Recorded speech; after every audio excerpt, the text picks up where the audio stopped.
Ave Maria. Today we are going to talk about the flesh versus the spirit. But first we shall take a verse from Galatians chapter 5 verses 17, and it reads, "For the flesh desires against the spirit, and the spirit against the flesh. And since these are against one another, you may not do whatever you want." So here St. Paul says there is a war between the flesh and the spirit. So what is the flesh? What is the spirit? That is the gist for today's discussion. So to explain this a little bit better, we shall see the human mind. And the human mind is made up of different parts. Every human being has what they call a mind or the soul. Now humans are spiritual beings. We are like angels in that we have spirits, but angels are pure spirits. And we are also like animals because we have bodies. So angels are pure spirits. They do not have bodies. So angels do not eat. Angels do not have sex. Angels cannot produce children. Then animals, on the other hand, do not have what we call a rational mind. So they operate on what we call passions. So the humans, on the other hand, have a bit of both. They have a spirit and they have a body.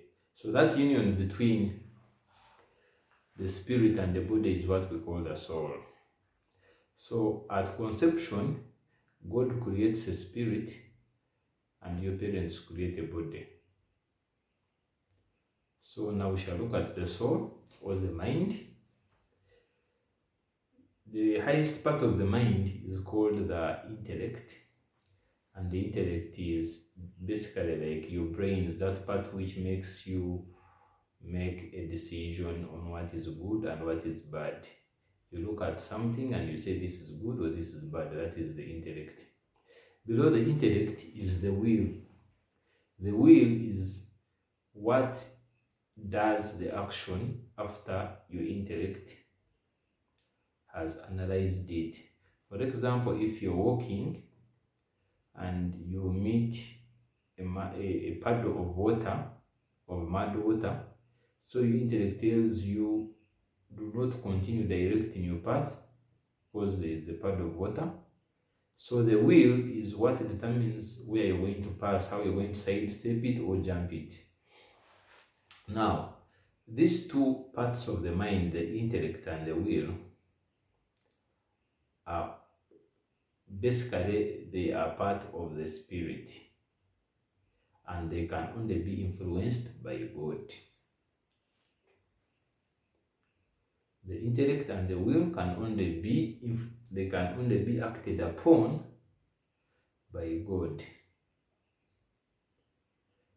So they pertain to the spirit. Now, below the intellect and the will, we have what pertains to the body, and those are what we call the passions. And now the passions are in two parts. We have the irascible passions and the concupiscible passions. I'm not going to go so much into these because I don't want to delve and confuse you in the end. But basically, the concupiscible passions mainly refer to the desires. And mainly these are desires of survival, that is a desire for eating and drinking, and survival of the species, which are sexual desires. The irascible passions, on the other hand, basically refer to emotions, to feelings, things like that. Now, Satan cannot directly act upon your intellect and the will. So what he does, he acts on your passions so that they are stronger than the intellect and the will. Now, this is where we have the battle between the flesh and the spirit. The The intellect and the mind pertain to the spirit, and the passions pertain to the flesh or to the body.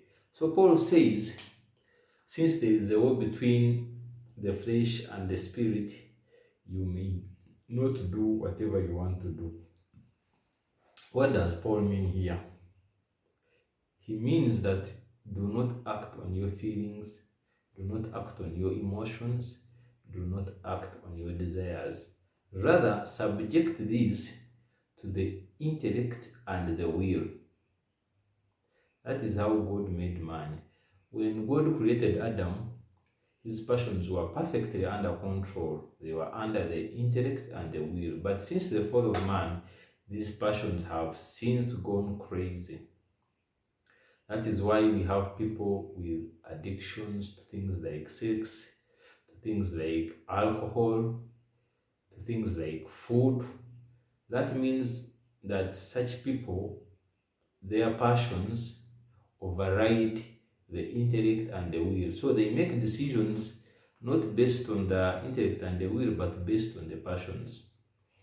That makes us like animals. And I'm going to give you an example.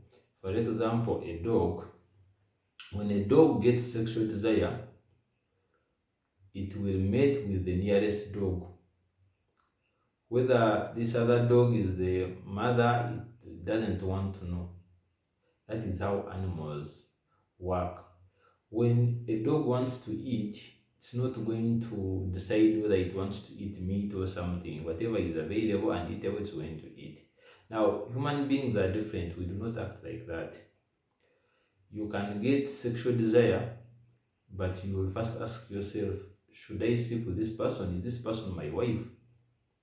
That means your passions have been subdued by the intellect and the will, and so a decision is made based on the intellect and the will, not the passions. But unfortunately, some people's decisions are made by the passions, and this is where I want everyone to analyze their life and see where do the decisions that you make come from. Do they come from the intellect or they come from the passions? Again, another example, an animal, when it has young ones, maybe it has gone to look for food. When it comes back and finds you standing there, most probably this animal will kill you, will attack you and harm you, because it does not have a rational mind, it does not have an intellect. Now, a mother, on the other hand, if a mother came back in the room and found a stranger standing over a child, the mother will first understand what this stranger is doing. Is it a relative? Is it a friend? She won't act like the animal which attacks immediately seeing danger. So that is how different we are from animals. So look at your life and see the decisions that you make and see how what affects your decision making. When your passions become stronger than the intellect and the will, then you start doing what we call excuses. This is where you find somebody may be addicted to sex and they give funny excuses. They be like, every man cheats, all women are the same. When you hear somebody giving examples, stories like that, their passions are stronger than their intellect and will. Another example is beer. When somebody is addicted to alcohol, it means their passion for drinking has become stronger than the intellect and the will. And this person will always give stories like, a real man should go to the bar, a real man should drink, a real man cannot go home at 7 p.m. That is how you know what influences a particular person. It is very imperative to understand that decisions made by passions are not logical. And by the way, these passions are not bad or sinful in themselves. They are good, but they are only good when they are acted upon by the intellect and the will. For example, if you're a parent and you find when your child is misbehaving, you get angry. That is a passion. Anger is a passion. But as a parent, how do you react? You're not going to beat the child to death, but you can punish the child accordingly and reasonably. That is how God made us, that we, yes, these passions are good, but we subject them to the intellect and the will. When you get sexual desires and they are getting out of hand, then maybe you can make a decision to marry somebody that you like. You don't sleep with the nearest person. If you're a boss and in an office, and when you get sexual desire, you sleep with the secretary, it means your passions have become stronger than the intellect and the will. So that is the battle between the flesh and the spirit. And that is why Paul warns that you do not do anything that you feel like doing. And by the way, these passions also affect us in prayer. Some people, when they are praying, they pray according to their feelings, and this is not good, because Satan can influence the passions. That is his territory. So you can think maybe you're speaking in tongues, yet you're not. And then to further understand how to control these passions, they are what we call the 4 cardinal virtues, and I'm going to pass over them briefly so that you understand how to control your passions. So the first of the cardinal virtues, a virtue is a good habit. If you keep on doing something good, it becomes a habit, and that is a virtue. The first one is called prudence, and this acts upon the intellect. So prudence is basically how you distinguish between bad and good. You look at a particular situation and you decide the best course of action. And the next is called justice, and justice works on the will. The virtue of justice means that you give everybody their due. That means when you get a thief, not going to say that God is merciful, we're supposed to forgive. No, you take the thief to the police station, because that is what he deserves. When somebody has done bad, if it is in your power, you punish. If somebody has done good, you reward. That is the virtue of justice. Then when we go to the irascible passions, the virtue that corresponds to that is called fortitude. And fortitude is that virtue which makes you strong in difficult situations. You reach a particular situation, how you react. Maybe you get angry, but you control your anger. You find somebody doing something wrong, you don't kill the person. That is fortitude. And the last one is called temperance. And temperance is what controls your eating and drinking and other things. So if you lose control of temperance, that means you're sleeping around with everybody, you're drinking every day, you have become a drunkard, you're using drugs. People who are in addictions lack the virtue of temperance, which moderates those passions of desire. So it is imperative to understand these virtues and to pray for them, so that we make the right decisions based on the intellect and the will, not on the passions, because we are not animals. And little children are also a bit like that.